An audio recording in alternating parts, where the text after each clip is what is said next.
Welcome to the Slop Farm. Enjoy the video. In this video, I will explain how to replace your Ford Transit key fob battery. It's a straightforward process that you can easily do yourself with just a couple of common items.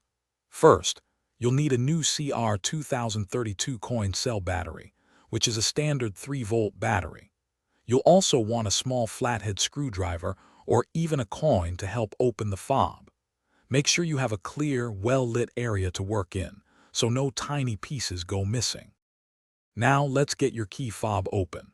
The first step is to press the small release button, usually found on the side, and pull out the mechanical key blade. This reveals a small notch or seam on the fob's casing.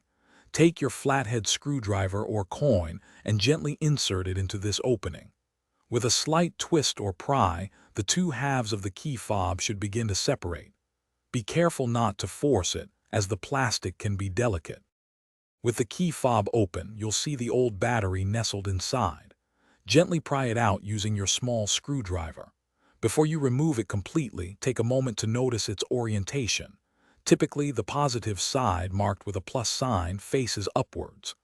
Now, take your new CR 2032 battery and slide it into the compartment, ensuring the positive side is facing up, just like the old one.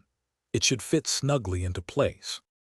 Once the new battery is in, it's time to reassemble your key fob. Carefully align the two halves of the casing, making sure all the internal components are properly seated. Press them together firmly until you hear a satisfying click, indicating they are securely closed. Finally, slide the mechanical key blade back into its slot.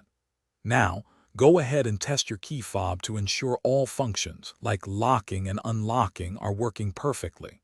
You're all set. Thanks for watching. Consider subscribing if we helped you today.